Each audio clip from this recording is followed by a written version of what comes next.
Vamos a hablar ahora de lo que tiene que ver con los alquileres. Por primera vez en la historia, todo aquello que estaba regulado por el uso y la costumbre prácticamente, ahora va a quedar todo plasmado en una ley que está tratándose allí en el Congreso de la Nación. Julián.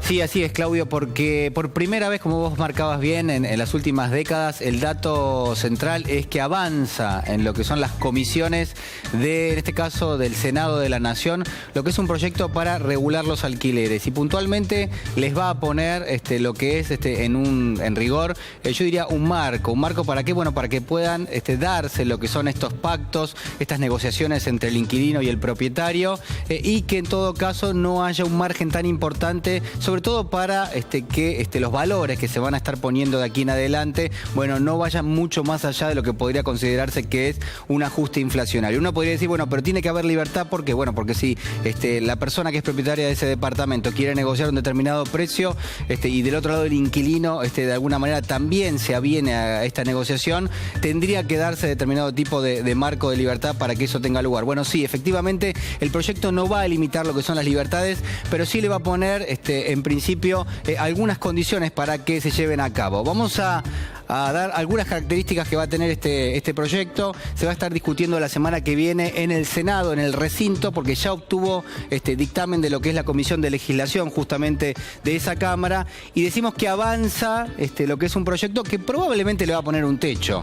¿A qué? A la evolución en el monto de los alquileres. Lo que se ha registrado por lo menos en los últimos meses ha sido una evolución que en algún caso va un poquito más allá de lo que son los indicadores de inflación, y esto llamó la atención sobre todo de las asociaciones que defienden los derechos de los inquilinos, ¿no? Hay 6 millones de personas en la Argentina que rentan una propiedad, que alquilan, que buscan su casa, pero de alguna manera también, mientras tanto, están en este momento alquilando, algunos de ellos sufriendo quizás lo que son términos contractuales muchas veces muy desventajosos. Este es un dato que hay que marcar, y por eso entonces el origen de lo que es este proyecto, que hemos comentado en otras oportunidades que se discutía generalmente en alguna cámara, generalmente en lo que era el ámbito académico, pero bueno, ahora se ha traspasado esta discusión a lo que es el Congreso, y la sorpresa es que ya se le dio dictamen a un proyecto por primera vez, y ahora sí va a ir al recinto para ser discutido. ¿Qué más tenemos para repasar? Vemos la siguiente, si quieren, lo que son las características puntuales de este proyecto. Se vienen los topes, decimos, se busca modificar el Código Civil y Comercial. ¿Por qué? Bueno, porque en el Código Civil y Comercial es donde se tienen algunas características de este proyecto. Entonces, obligado, va a haber que modificar el código, pero además sí se va a plantear una legislación nueva. Decimos también que se va a modificar lo que son las condiciones contractuales. Esto porque, bueno, porque en el Código Civil sí se establecen unas, pero lo que va a hacer esta legislación le va a dar una modificación a eso.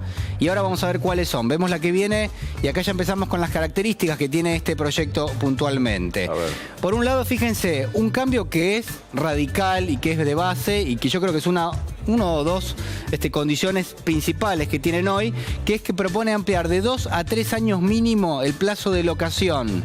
¿Por qué se hace esto? Bueno, conversando con quienes de alguna manera lo impulsaron, lo que decían es, alguien que está alquilando y tiene que cerrar un contrato, muchas veces, bueno, le toman ese plazo de 2 años, pero en rigor esto lo obliga permanentemente, primero a negociar, o a renegociar en todo caso los contratos de alquiler. Segundo, a una mudanza permanente. Es decir, que vos no puedas tener una previsión de que te vas a quedar a vivir en ese lugar, pagando el alquiler, por supuesto, durante un plazo más largo. Entonces lo que dicen es, lo que va a sentar como base este proyecto, y se va a transformar en ley probablemente, es que en lugar de 2 años, que sean 3 años como mínimo el plazo de locación. Es decir, que vos, que querés alquilar algo, puedas negociar por 3 años. Este es el primer dato. El segundo, bueno, la actualización, un tema sumamente polémico. En un contexto con inflación, cada tanto hay que sentarse a negociar lo que es la actualización de los montos que se pagan por el alquiler.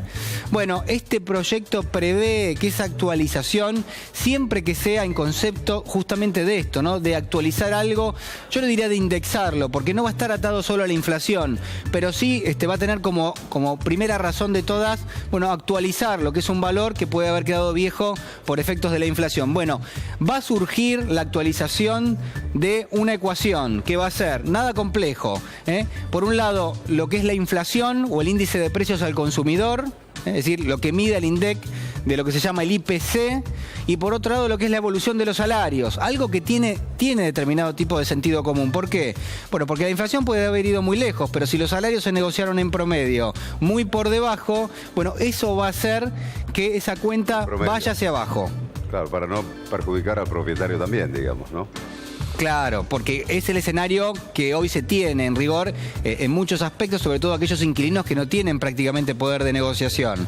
Recién en el pasillo del canal me decían, bueno, pero si vas a hablar de alquileres, acordate que el inquilino está siempre en desventaja para negociar lo que es un contrato de alquiler, ¿no? Esto un poco que a uno le resuena.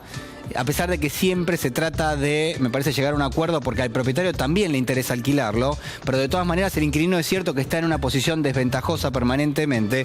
Bueno, como la actualización va a surgir de estos datos, del IPC por un lado y del CBS se llama, que es el coeficiente de variación salarial, esto también lo releva el INDEC desde hace muchísimos años, y bueno, de ahí va a surgir lo que es un índice, y ese índice va a ser el que se va a poder aplicar. Sí, igual el índice en el que se mide la evolución también de los salarios es bastante relativo, Juli, es decir, depende de la actividad, depende de muchos factores, ¿no? Todo el mundo lo ajusta en el sueldo en la misma proporción, en el mismo porcentaje, si están bajo relación de dependencia, el convenio, claro, el no convenio, digo, es bastante fluctuante. Sí, por supuesto que presenta variaciones.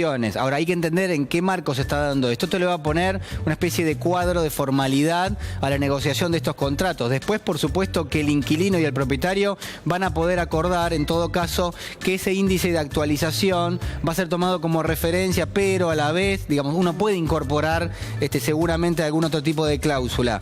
Pero esto, sin ninguna duda, cuando se haga mención en los contratos de alquiler a lo que es la actualización por inflación, bueno, va a tener que tomarse como referencia esos dos indicadores. Por un lado, el IPC, algo que se toma en cuenta, salvo desde el año 2007 en adelante y hasta principios de año, porque recuerden ustedes que el INDEC estaba intervenido, la inflación que se calculaba en principio por debajo de lo que era de alguna manera la sensación de inflación que había, y no se podía tomar ese índice como referencia. Bueno, ahora sí, se lo va a tomar. Además, otro dato polémico, muy polémico, que es qué pasa con las expensas extraordinarias. Bueno, lo que dice el proyecto es que las expensas extraordinarias las va a pagar el propietario y no el inquilino.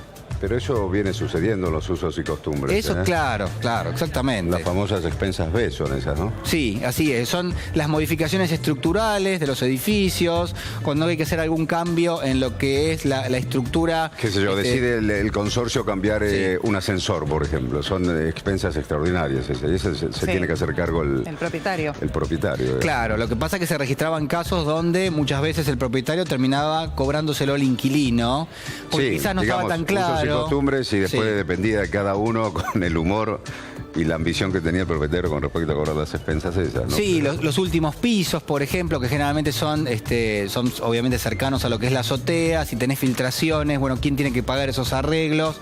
Se suponía que una parte proporcional bastante importante era pagado por lo que era el consorcio, pero ese consorcio a su vez se lo cargaban las expensas al inquilino. Bueno, ese tipo de cuestiones que se presentan como polémicas, este proyecto de ley va a tratar de responderlo. Entonces, por un lado, lo que son los de 2 a 3 años el plazo mínimo para alquilar. Por otro lado, de dónde surge la actualización de estos índices, por un lado de la evolución de los precios, por otro lado de lo que es la evolución de los salarios en promedio en la Argentina y obviamente en el sector formal de la economía, que es el que se releva.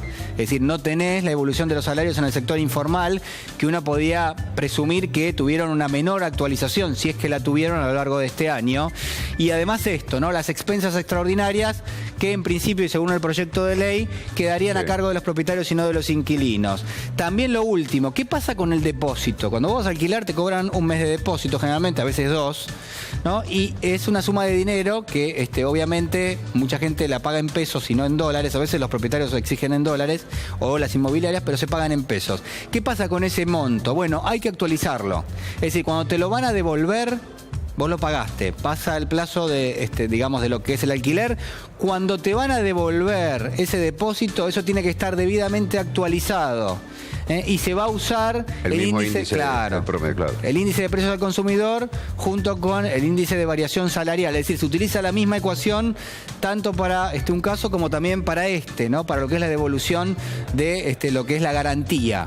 Entonces, son 4 cambios, en rigor hay muchos más, pero estos son los 4 cambios principales que se van a estar discutiendo en el recinto del Congreso de la Nación la semana próxima. Y bueno, ya han pasado por el Congreso asociaciones de defensa de los inquilinos, que bueno, que justamente habían hecho este tipo de planteos, y también cámaras que representan a los propietarios de departamentos, que lo que han propuesto también es llegar a un marco formal para negociar. Sí. ¿Regula únicamente esta relación inquilino-propietario o también hay un apartado para las inmobiliarias? No, en este caso puntual, esto es entre inquilinos y propietarios. Sí, sí, sabemos también que hay polémicas en torno a lo que son las comisiones, por ejemplo, que se pagan. Inmobiliarias, claro. Sí, sí, sobre esto sí. ¿Cuándo interviene la inmobiliaria en el alquiler ahí, no? Claro, así es. Hay una ley que está vigente, que es la que dice puntualmente que es un solo mes, ¿no? O en rigor se toma en términos porcentuales, pero eso equivale a un mes de contrato de 2 años. Si ahora los contratos se van a hacer por 3 años, bueno, obviamente es probable que esa comisión crezca un poquito más, ¿no? Porque es proporcional al plazo del contrato. Claro, es un porcentaje del total del monto de los 2 años de alquiler hasta ahora. Claro. Hay que tener en cuenta, Claudio, que decíamos recién, ¿no? Hay 6 millones de personas que alquilan en la Argentina, que hasta ahora al menos venían defendiéndose como podían en un punto, y en otro punto, bueno, obviamente en un marco de negociación libre con el propietario. ¿En qué estadio está? Esto ya tiene dictamen de comisión, que es cuando todos los especialistas van al Congreso a hablar, los legisladores lo discuten, y bueno, obviamente a partir de ahí hacen lo que es un dictamen. ¿Ingresó por diputados? Ingresó por senadores. Por senadores. Por senadores, ¿no? Bien. Hacen un dictamen que es una especie de recomendación para lo que va a ser la discusión en el recinto. Siempre se tiene en cuenta... sucede cuando hay un acuerdo en comisiones, porque en el recinto ya se va a votar positivamente a lo que recibe la comisión. Exactamente. Cuando hay un acuerdo político se emite el dictamen y ahí se empieza a discutir. Gracias, Juli. No, por favor. Gracias, Juli. Seguimos en minutos.